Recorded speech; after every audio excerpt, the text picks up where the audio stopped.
Printf function use होता है कि हमने क्या करना है, कोई भी चीज़ डिस्प्ले करनी है तो उसके लिए हम क्या यूज़ करते हैं, प्रिंटफ। अब अगर कोई चीज़ कीबोर्ड से इंटर करनी है, कीबोर्ड से लेनी है, तो हम उसके लिए क्या यूज़ करते हैं, स्कैनफ। यानी कीबोर्ड से जो इनपुट लेते हैं उसे हम कहते हैं स्टैंडर्ड इनपुट। फॉर एग्जांपल ये ना, मैंने आपको वैसे ही बताया था पहले भी कि अगर आपने कैलकुलेटर बनाया है, तो कैलकुलेटर अगर आपने बनाया है तो आपने क्या किया, दो नंबरों को जैसे दो नंबरों को क्या किया, वैल्यू असाइन की। कोई से दो वेरिएबल लिए, उनको क्या कर दी, वैल्यू असाइन कर ली। सपोज एक वेरिएबल को क्या वैल्यू असाइन की, 10, दूसरे को वैल्यू क्या कर दी, 20। अब जब ऐड करेंगे तो क्या आ जाएगा, 30। लेकिन जब भी ये कोई यूज़र प्रोग्राम चलाएगा तो उसको हमेशा क्या आंसर मिलेगा, 30। अब आप ये चाहते हैं कि यूज़र खुद से कोई नंबर इंटर करे, कभी वो 5 इंटर करे, कभी 6 इंटर करे, जो भी वो इंटर करे उन दोनों को क्या कर दे, जमा। इससे पहले जो आप करते थे वो क्या होता था, खुद से हार्ड कोडिंग करके वैल्यू असाइन कर देते थे। लेकिन अभी आप क्या चाहते हैं कि यूजर जो है वो अपनी मर्जी से जब चाहे कोई नई वैल्यू इंटर करके उसको क्या करवा दे, ऐड करवा दे। अब वो चूंकि आप यूजर को जो देते हैं वो सोर्स कोड नहीं देते, क्या देते हैं, ऑब्जेक्ट कोड देते हैं। तो ऑब्जेक्ट कोड में चेंज नहीं हो सकता, सोर्स कोड चेंज होता है। सोर्स कोड में तो आप हार्ड कोड को चेंज करके वैल्यू चेंज करते रहते हैं, लेकिन जब ऑब्जेक्ट कोड देंगे वो तो रन होगा सिर्फ, उसमें कोई चीज़ वो सोर्स कोड में जैसे वेरिएबल को वैल्यू चेंज यहाँ पे जैसे डिफाइन करते थे, तो वेरिएबल को हम क्या देते थे, कोई वैल्यूज। तो सोर्स कोड यूजर के पास नहीं होगा तो वहां तो चेंज नहीं कर सकता ना, नहीं उसको प्रोग्रामिंग आती है। तो उसको फिर आपने क्या देना होता है, क्या दफा प्रोग्राम चले तो वो यूजर से पूछे कि तुमने अभी कौन से नंबरों, दो नंबरों को जमा करवाना है, ठीक है। फिर सब्ट्रैक्शन का ऑप्शन भी होगा, कौन से नंबरों को तुमने सब्ट्रैक्ट करना है। तो इसके लिए आप क्या यूज करते हैं, फिर इनपुट फ्रॉम यूजर। और इनपुट यूजर से इनपुट लेने के लिए हम क्या यूज करते हैं, स्कैनफ। इसके अलावा भी हैं, जैसे सिर्फ अगर अपने करैक्टर लेना हो तो हम क्या करते हैं, गेट सी एच और गेट सी एच और get C H E. Get C H क्या करता है, जस्ट करैक्टर लेता है, और गेट सी एच ई और गेट सी एच दोनों करैक्टर लेने के लिए यूज होते हैं। लेकिन बहरहाल गेट सी एच ई में वो नजर भी आता है, लेकिन गेट सी एच में वो नजर नहीं आता इंटर करते हुए। अच्छा, अब बात यह है कि आपने स्कैनफ जो है, जैसे गेट सी एच किस लिए यूज होगा, सिर्फ करैक्टर गेट करने के लिए। इंटीजर आपने लेना है तो इसके लिए गेट सी एच आप यूज नहीं कर सकते। आपने फिर क्या यूज करना होता है, स्कैनफ। स्कैनफ ऐसा फंक्शन है, उसके अंदर करैक्टर भी ले सकते हैं आप, इंटीजर भी ले सकते हैं आप, कोई स्ट्रिंग भी ले सकते हैं, फ्लोटिंग टाइप भी ले सकते हैं, यानी किसी भी टाइप के आप डाटा को स्कैनफ में ले सकते हैं। लेकिन उसके लिए आप क्या यूज करते हैं, फिर फॉर्मेट स्पेसिफायर यूज करते हैं। यानी अगर आपने इंटीजर लेना है तो आप क्या यूज करेंगे, स्कैनफ में स्कैनफ, और यहां पे क्या लिखेंगे, %d अगर इंटीजर लेना है। यहां पे एम्परसेंड वेरिएबल का नाम सपोज var1 है, तो ये क्या है, एम्परसेंड क्यों यूज करते हैं, इसका मतलब ये हुआ कि इस वैर, आपको मैंने बताया कि जब आप कोई वेरिएबल डिक्लेयर करते हैं तो मेमोरी के अंदर इसके लिए एक जगह क्या हो जाती है, रिजर्व हो जाती है। उसका क्या होता है, एक एड्रेस, सपोज ये 100 एड्रेस है, इस पे वैल्यू क्या स्टोर हो गई, 5। इसका नाम आपने क्या रखा, var1। var1 क्या है, वेरिएबल का नाम, एड्रेस क्या है उसका 100। तो कोई भी वैल्यू स्टोर कहां पे जाके होती है, एड्रेस पे। कोई वैल्यू स्टोर कहां पे जाके होती है, एड्रेस पे।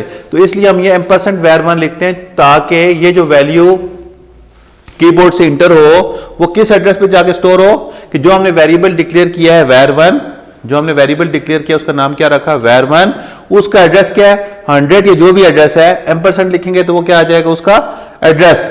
आप इस एड्रेस को प्रिंट भी करवा सकते हैं, वो पॉइंटर्स यूज करते हुए इन एड्रेसेस को प्रिंट करके देख भी सकते हैं कि ये एड्रेसेस क्या है। जो एड्रेसेस अगर स्टोर करने हो ना, यानी आप ही चाहते हैं कि ये var1 का एड्रेस 100 है, हमें पता चले क्या एड्रेस है, तो उसके लिए फिर एक वेरिएबल आप, जैसे आपने इंटीजर जो वैल्यू है उसके लिए कोई इंटीजर डाटा लेना है, तो किस टाइप का डाटा वेरिएबल डिक्लेयर करते हैं, इंटीजर का। अगर फ्लोटिंग है तो फिर फ्लोट लेते हैं, ठीक है। अब आपने यहां पे कौन सी वैल्यू स्टोर करना चाह रहे हैं, मैं क्या कहता हूं, एड्रेस। तो उसके लिए फिर आप क्या यूज करते हैं, पॉइंटर वेरिएबल। उसके लिए क्या यूज करते हैं, पॉइंटर्स। बहरहाल में वो आपके स्कोप में नहीं है, जस्ट मैं ये बताने की कोशिश कर रहा हूं कि पॉइंटर यूज करते हुए आप एड्रेस भी देख सकते हैं कि इस वेरिएबल का क्या एड्रेस है। जैसे हम प्रिंटफ में सिंपल वेरिएबल लिखें तो क्या प्रिंट होता है, उसकी वैल्यू प्रिंट होती है ना। अगर आप ये चाहते हैं कि मैं क्या देखूं इसका एड्रेस, वो भी आप देख सकते हैं बाय यूजिंग पॉइंटर। बहरहाल कहने की बात यह है कि स्कैनफ फंक्शन आप यूज करते हैं तो आप जो वेरिएबल जो वैल्यू इंटर करते हैं वो किसी एड्रेस पे जाके स्टोर होती है, इसलिए यहां पे हम क्या लिख सकते हैं, लिखते हैं एम्परसेंड। लेकिन प्रिंटफ में ये एम्परसेंट लिखने की जरूरत नहीं होती, क्योंकि हमने जस्ट वेरिएबल की वैल्यू हमने क्या करनी होती है, प्रिंट करनी होती है। यहाँ पे चूंकि वैल्यू जाके एड्रेस पे स्टोर करनी होती है, इसलिए हम क्या यूज करते हैं यहाँ पे, एम्परसेंट। अब यहाँ पे जो फॉर्मेट स्पेसिफायर यूज करेंगे, अगर आपने कीबोर्ड से इंटीजर टाइप की वैल्यूज लेनी है तो आप क्या यूज करेंगे, परसेंटेज डी। अगर आपने जस्ट कैरेक्टर लेना है तो आप क्या यूज करेंगे, परसेंटेज सी। यहां पे क्या होगा, एम्परसेंट वेरिएबल का नेम, जिस टाइप का वेरिएबल जो वेरिएबल का नाम होगा, ठीक है। इसी तरह अगर आपने स्ट्रिंग लेना हो तो आप क्या यूज करेंगे, परसेंटेज एस। लेकिन स्ट्रिंग टाइप का वेरिएबल होता है, उसकी जगह हम क्या यूज करते हैं स्ट्रिंग लेने के लिए, एरे ऑफ कैरेक्टर्स। क्या यूज करते हैं, एरे ऑफ कैरेक्टर। क्योंकि स्ट्रिंग वेरिएबल प्रिंट तो करवा सकते हैं स्ट्रिंग को, लेकिन स्ट्रिंग का वेरिएबल नहीं होता, तो इसलिए हम क्या यूज करते हैं उसके लिए, एरे, कैरेक्टर की एरे।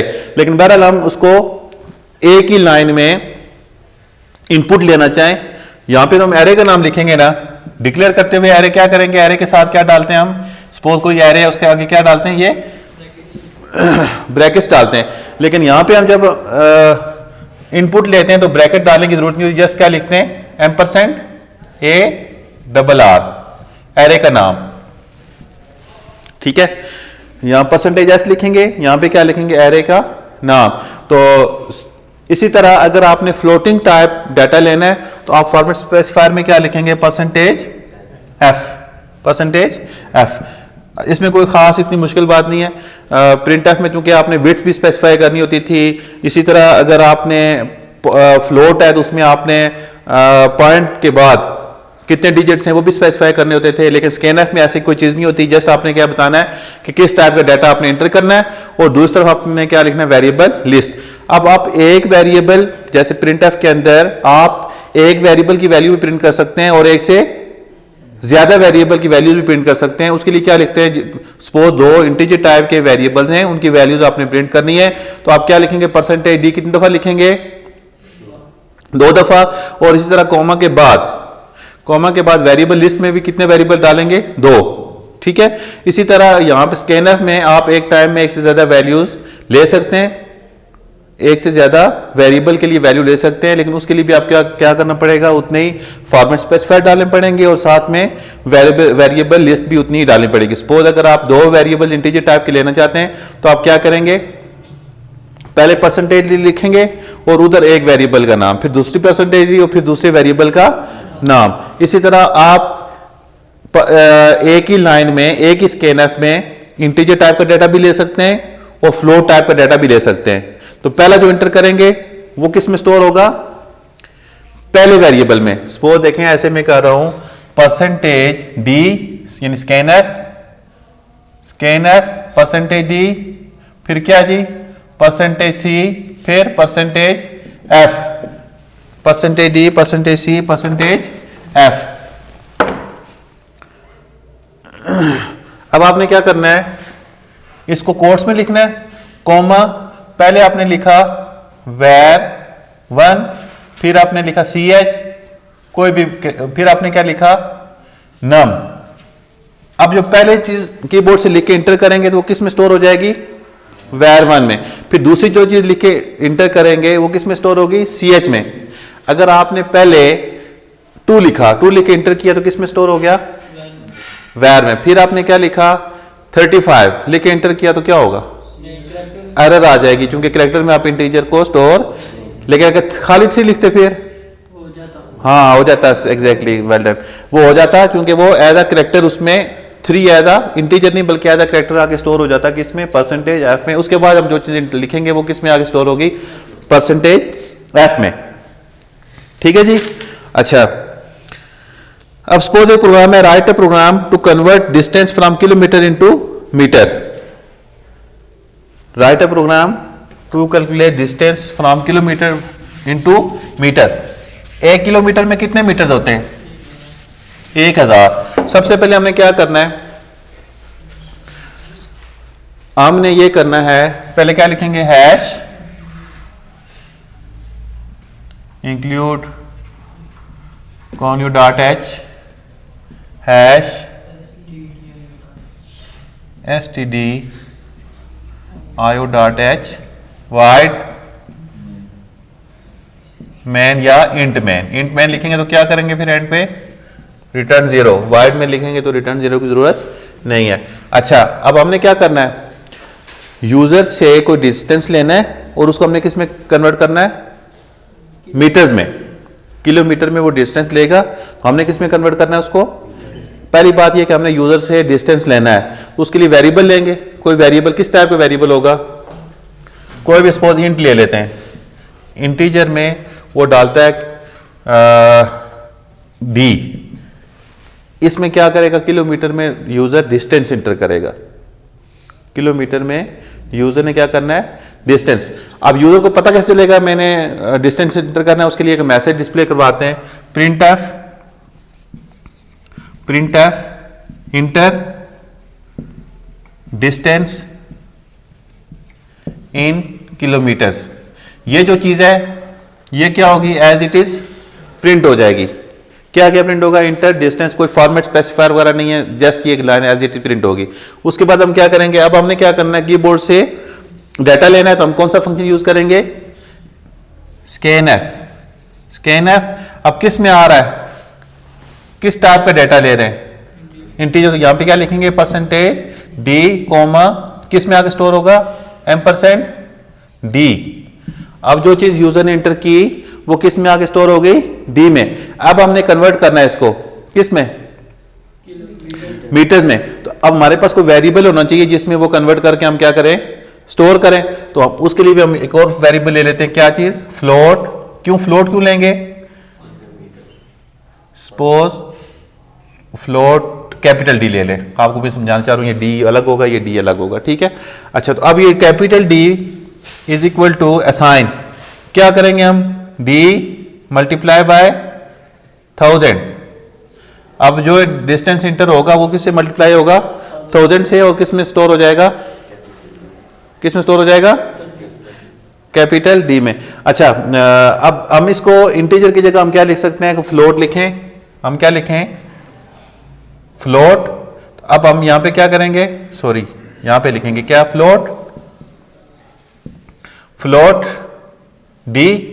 तो अब यहां पे क्या लिखेंगे फिर, है एफ, यहां पे एफ लिखेंगे। अब बात यह है कि हम किसे मल्टीप्लाई कर रहे हैं, 1000 से। जो भी चीज होगी, सपोज यूजर ने इंटर किया 2000 किलोमीटर, ये 3000 किलोमीटर इंटर कर दिया, 3000 किलोमीटर अगर यूजर ने इंटर किया, उसको किससे मल्टीप्लाई करेंगे, 1000 से, तो रकम क्या हो जाएगी, बहुत बड़ी हो जाएगी। तो इसलिए हम फ्लोट की जगह जो डी है इसको क्या हमें डिक्लेयर करना चाहिए, इसकी टाइप क्या रखनी चाहिए, डबल। इसकी टाइप में क्या रखनी चाहिए, डबल, क्योंकि डी बहुत बड़ी रकम अगर यूजर इंटर कर दे, मैक्सिमम रकम इंटर कर दे, सपोज क्या इंटर कर दे, 4000। अब 4000 को 1000 से मल्टीप्लाई करें तो क्या बन जाएगा, बहुत ज्यादा बन जाएगा, तो वो फ्लोट में स्टोर नहीं हो सकता। तो इसलिए फिर हमें उसकी डाटा टाइप क्या रखनी चाहिए, डबल रखनी चाहिए। फिर एक और प्रोग्राम है, देखें कि write a program that inputs name, age and address from the user and displays it on the screen। अब इसके लिए हमें कितने वेरिएबल चाहिए, नेम, एज, एड्रेस, इसके लिए हमें कितने वेरिएबल चाहिए, 3। पहला किस, नेम जब हम अगर वेरिएबल लेंगे तो उसकी डाटा हमें क्या रखनी चाहिए, कैरेक्टर में तो सिर्फ सिंगल आता है, एक अगर कैरेक्टर रखेंगे तो उसमें सिंगल कैरेक्टर आता है। तो यहां पे हमें एक से, नेम में एक से ज्यादा कैरेक्टर होंगे तो हम क्या करेंगे, उसकी एरे लेंगे। कैरेक्टर क्या लेंगे, एरे, ठीक है। कैरेक्टर क्या लेंगे, character type array, character type array. और वो कैसे लेंगे, सपोज अगर नेम लेना उसके लिए क्या लिखेंगे, CHAR नेम, और उसकी लेंथ कितनी होगी, ये एस्टिमेटेड है। मैक्सिमम नाम देखें, सपोज अगर अरशद है, अली नहीं है, अरशद है, अरशद में कितने, ARSHAD कितने हो गए, 6 हो गए, ठीक है। अब कितना है, फवाद है, FAWAD फवाद, 6-12 हो जाएंगे मैक्सिमम, 2 नाम मिलके फर्स्ट नेम लास्ट नेम। तो हमने मैक्सिमम कितनी रख दी है, 25, इससे ज्यादा उमूमन नाम नहीं होता। लेकिन एड्रेस के लिए कितनी लेंथ रखेंगे, CHAR ये स्मॉल है।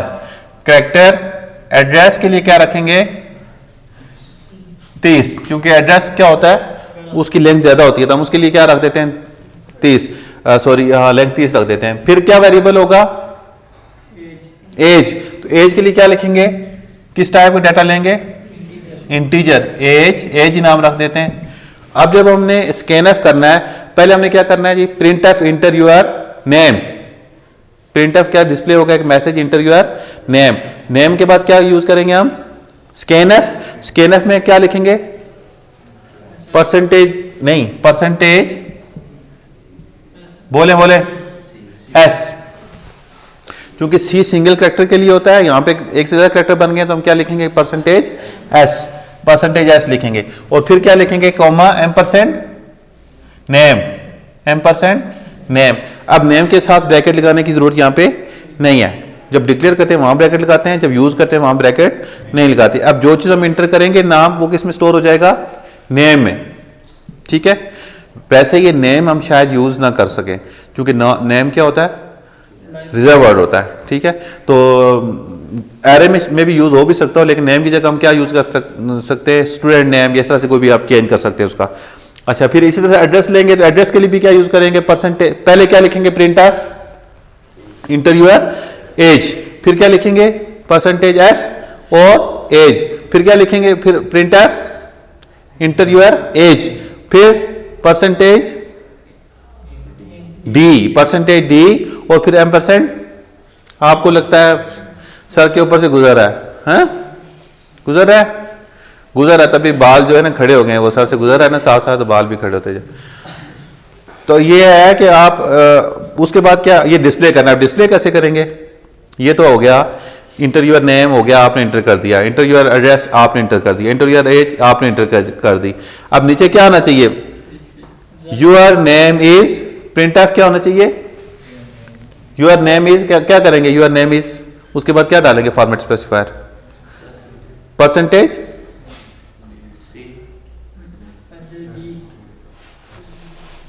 एस, क्या डालेंगे परसेंटेज, स्ट्रिंग प्रिंट करवा रहे हैं तो क्या डालेंगे परसेंटेज एस, नेम स्ट्रिंग है। और फिर यूर एड्रेस इज, फिर बैकस्लैश एन डालेंगे नहीं डालेंगे बैकस्लैश एन, फिर क्या होगा your address is percentage S, percentage S और कॉमा ए डबल डी, फिर क्या डालेंगे your print F your age is percentage D, age percentage D और कॉमा। क्लियर है यहां पे? चलें अब ये रिकॉर्डिंग बंद कर दें।